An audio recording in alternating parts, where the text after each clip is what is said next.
What's up, guys? If you guys made it this far, it's because you are taking the leap of faith of actually going above and beyond and trying to get a job in the US, trying to get to that 750 to $2,500 a month mark, where it's really hard for you to do that in the country that you're in, right? So that's where knowing your value actually comes in, because you will notice that Americans, they don't really will care to pay you a really good salary if they see that you're really valuable. Okay, they do know that you earn way less money in this country or whatever country you're in, but it's all about value, the type of value they're in. So we have here the other founder, Amir. Tell us more about that. Knowing your value boils down to your core principles as a person. One of the videos I made earlier talks about your habits that your habits on a regular basis that you perform from the morning to your day to day to night. And if you do not have the habits that can drive you and make you a better version of yourself, you're going to get stuck not making the money you want to make, not work the job you want to work, and most importantly, just you know, be an NPC is what we like to call it, a non-playable character. You just exist, and nobody here wants to just exist. People want to live life to the fullest, and one of the most important things about knowing your value is about not only like your daily habits, but also asking yourself, what is the best version of yourself look like? What do you want to be like in 1 year, 2 years, 3 years? Physically, mentally, spiritually, the relationships in your life, and who you want to be surrounded by. Okay?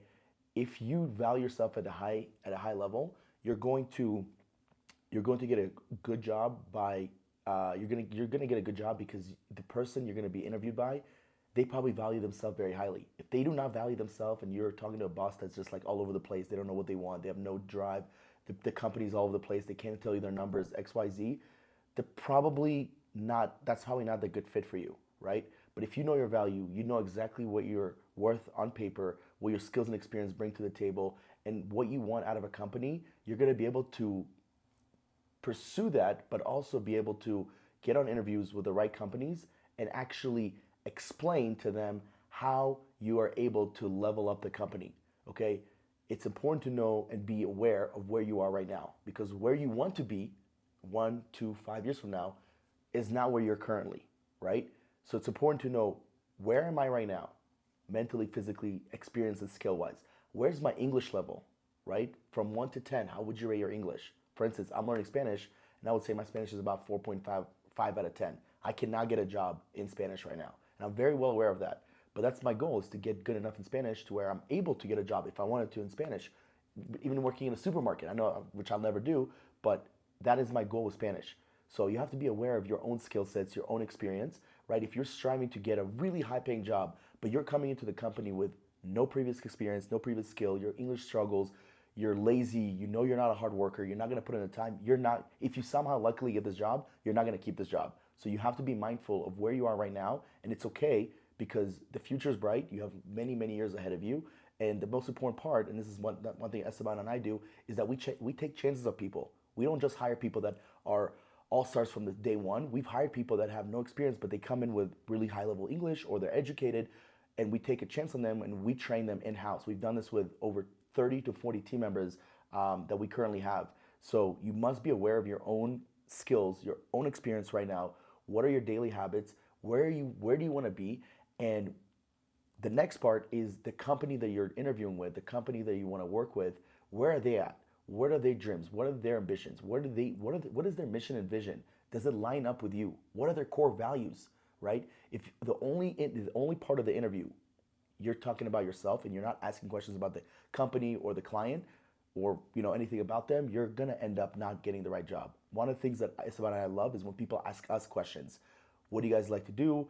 What are your core values? What are you looking for? I love when people interview me. That makes me like we're qualifying each other, because at the end of the day, if to give you an example, if I'm dating someone, I don't want to just be interested in them. They've got to be interested in me, right? We've got to have a mutual relationship. We've got to be mutually interested in each other, right? And the way you're going to know that is going back, circling around, by knowing your values, right? Knowing what type of person you are on a day-to-day basis and looking in the future and asking yourself, where do you want to be?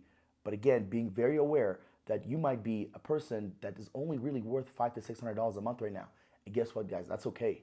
Everybody starts somewhere. Like Esteban and I used to drive taxis and Ubers, right? So it's not like we became these entrepreneurs and CEOs from day one. We had to work our ass off for years to get where we are now. And we both have a very deep vision of where we want to be in the next year, 2 years, 3 years, 5 years, 10 years, because of the previous experiences and skills that have gotten us there, because of the mentorship we've invested into, because we have really devoted our entire life to what we do now. So last thing I'm gonna end off with is this: the people that value themselves the highest are the people that take care of themselves outside of work, right? They read, they listen to podcasts, they personal develop, they take care of themselves, they have a healthy relationship with their family and friends, they have a rich mindset. They're not rich, but they have a rich mindset. And that was me when I first started this industry. I remember not necessarily having the experience or skills, but I was reading, listening to podcasts, working out. I did everything right in order to get to where I am today. And that's where it starts. And this is one of the videos that I made earlier. So you must know your value, know your worth right now. Be aware of where you are currently, because where you are currently doesn't mean that where you're going to end up forever. And then understand that if you're talking to the right company, the right boss, the right leadership, and they're not paying you exactly what you want, just know that the potential is there. A lot of the people that work for Esteban and I, they started at $4 an hour. Some like clients, some like our own team members started at $3 an hour. When we first started, we didn't have a lot of money. Now they're making upwards of $10 to $15 an hour. Literally, we have multiple team members making that money. It's very possible for you to do the same, but you must know where you are currently, where you want to head to, what are your daily habits, and how are you going to level up to get there. And quick thing here, this is a big tip. When I was looking for a job, working to get jobs, every single job that I got, whether that's an internship or something, I would write down every single one of the accomplishments that I had in that job, and I will put it in my notes. I'll put it in my notes, and I'll know I did this for this employer, I did this for this company, and it actually achieved something for them. It made them better in a way, right? So you're there hired to make the company better ultimately, or to help the company grow. And if you write those things down, you can use it during the interview process of a new job, or whenever you want to negotiate, let's say, for a raise, or negotiate with the current employer right now to get a better salary, because you know your accomplishments, you know what you can do, you know what you've done before, and because of that, it's easier now to know what you can do in the future, what you can continue doing. And when you write that down, and then you propose to the employer, hey, look, this is what I've done, this is what I'm willing to do in order to take the company to the next level, and or the department that I'm working with. Now you have something credible. Now you have something there, right? Like, write down every single accomplishment. And there's a second part to this thing, which is negotiating. So after you do the interview and ultimately they give you an offer, this is the moment where you have the most leverage. Because if you get an offer, you're basically, the ball's in your court, right? The employer gave you the ball. Now it's for you to accept it or do whatever it is that you want to do. But if the employer wants you, there must be different reasons why. You they probably believe that you're the right candidate for that position, and the right culture fit, and that you're going to help them a lot, and they probably also chose you over other candidates. So now you can use that leverage to potentially negotiate a better salary.